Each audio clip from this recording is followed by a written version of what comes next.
আজই ডাউনলোড করুন আর এনজয় করুন আপনার পছন্দের শো। বলুন, কেন ডেকেছিলেন? আরে সেসব শুনবি খুন পরে, আগে তো একটু শান্ত হয়ে বস। কোথায় বসবো? তোমার মাটিতে বসবি। মাটিতে বসবো? আপনারা বুঝি বাড়ির জামাইকে মাটিতে বসেন? তোমরা দাদামণিকে থেকে ঘেন্না পাচ্ছ? ঘেন্না যা না, বেরিয়ে যেতে বল, বেরিয়ে যেতে বলো। ও তোমরা পারবে না, আমি বলছিলাম। সুবিধা বাড়ি থেকে বেরিয়ে যাও, যাও যাও। সোম,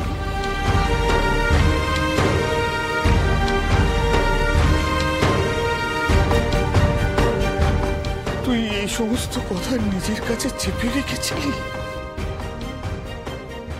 আর আমি তোকে বাড়ি থেকে বের করে দিচ্ছিলাম।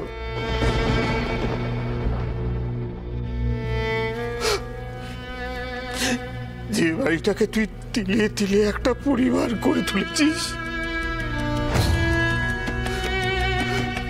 সেই বাড়ি থেকে আমি তোকে বার করে দিচ্ছিলাম।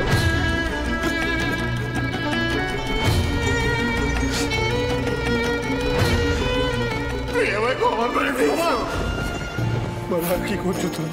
আমি তোর পা ধরছি বাবা, ক্ষমা করে দে। না না না, এরকম করো না বাবা, ভালো এরকম করো না।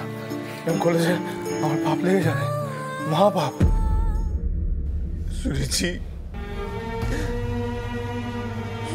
ভগবান বুদ্ধ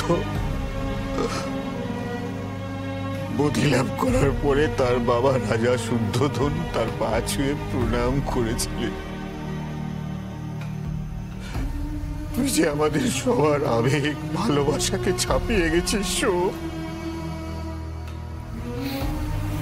এরকম করে বলো না বাবা, এরকম করে বলো না।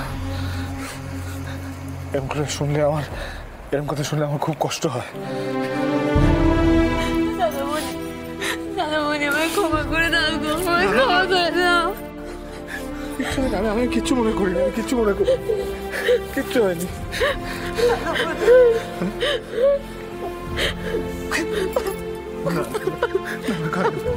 কাঁদে না শোনা, বলো কাঁদে না, কাঁদে না। আমি কিচ্ছু মনে করিনি, আমি সত্যি বলছি। এটা হতেই পারে, রাগ হয়েছিল, আসলে আমি বলতে পারিনি, সেই জন্য। আমাকে ক্ষমা করে দাও তুমি দাদামণি, আমি তোমাকে ভুল বুঝেছি, আমাকে ক্ষমা করে দাও। আর কোনোদিন হবে না, আর কোনোদিন ভুল বুঝবো না তোমাকে।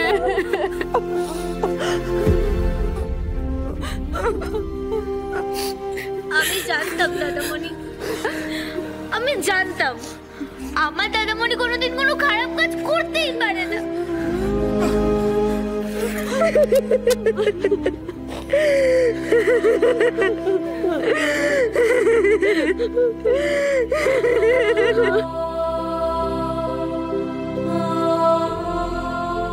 তোদের ভুল তো ভাঙলো, কিন্তু পারু, ওর ভুল কি ভাঙবে? ভাঙবে কখনো? নাকি সারা জীবন ওর দিনাকেই বই বেড়াতে হবে আমাকে, সারাটা জীবন?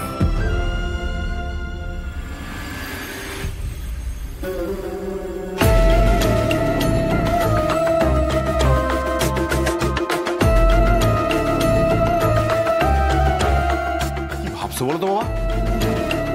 ভাবছি তো অনেক কিছুই, অনেক ভাবনায় কাতলা মাছের মধ্যে ঘাই দিচ্ছে, কিন্তু যে ভাবনাটা সব থেকে বেশি পীড়া দিচ্ছে সেটা হচ্ছে সিদ্ধার্থ ছেলেটা গেল কোথায়।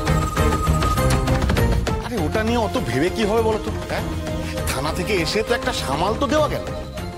সামাল দেওয়া বলে না, ওরে বলে ঠেকনা দেওয়া।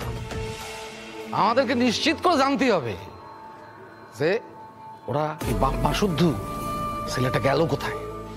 আর জানতে পারলেই ওই সময়ের সঙ্গে পার্বতীর বিয়েটা ওটা ওটাই চিরদিনের জন্য বন্ধ করে দেওয়া যাবে। ব্যাস, আর তারপরেই রত্না বউ হয়ে এই বাড়িতে চলে আসবে। হ্যাঁ, তোরা রায় সাহেব হয়ে ওটা হলো না, তুই চিরকালে ছোট সাহেবই থেকে যাবি। কেন বাবা? ওই যে বললাম তোর মাথায় উঠে গেছে রত্না ভূত, রত্না রত্না রত্না করে পাগল করে দিচ্ছে। যা বিয়ে বাড়িতে যা, খুঁজে দেখ কিছু পাস কিনা। আচ্ছা বিয়ে বাড়িতে গিয়ে আর কি খুঁজবো বলো তো? হ্যাঁ, ওখানে তো এমনিতেই কিছু নেই। একটা প্রাচীন প্রবাদ আছে, যেখানে দেখিবে চাই উড়াইয়া দেখো তাই, পাইলেই পাইতে পারো আপনাদের চাই। সাহেব, হ্যাঁ, ওই মোড়ল মশাই এসেছেন আপনার সাথে দেখা করতে, মুরব্বীরাও সাথে এসেছে। তো দাঁড়ায় আছে কেন? যাও ডেকে আনো।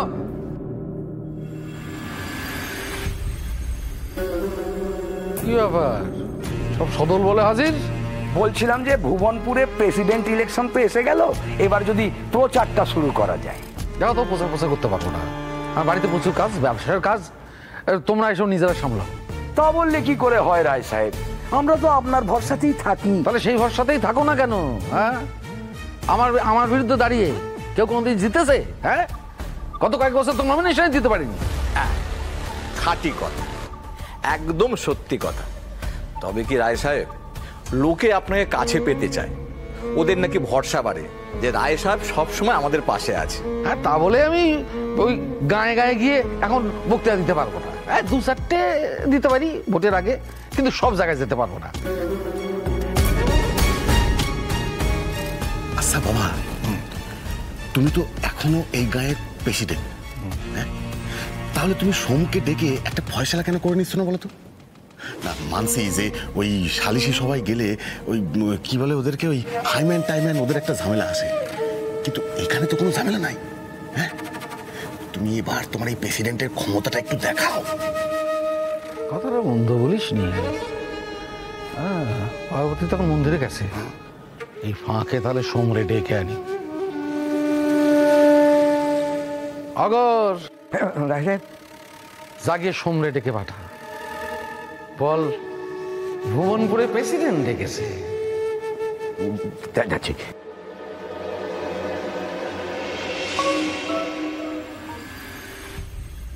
আসো, আয়।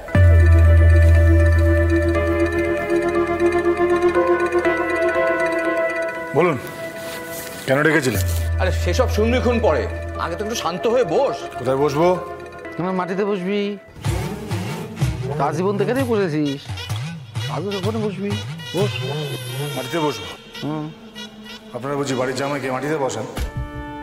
এটা কি রায়বাড়ির রেওয়াজ? জামাই জামাই, পার্বতী তোর স্বামী হিসেবে স্বীকার করে না। পার্বতী স্বীকার করুক চাই না করুক, ওই সবার মাঝখানে শাস্ত্র মতে, ধর্ম তো, আমি পার্বতীর সিঁদুতে সিঁদুর পরিয়েছি, আর সেটা সবাই দেখেছে, সবাই জানে, কেউ অস্বীকার করতে পারবে এখানে? পার্বতী তোর স্বীকার করে না, তোর মেয়ের ইচ্ছার বিরুদ্ধে গেছে। ইচ্ছের বিরুদ্ধে? হ্যাঁ। আচ্ছা, আপনি ইচ্ছা অনিচ্ছার দাম দেন? তোর সাথে আমার তুলনা করিস? তুই আর আমি এক? ঠিকই বলেছেন, আমি আর আপনি এক হতে পারি না, সেটা মানুষ বুঝবে।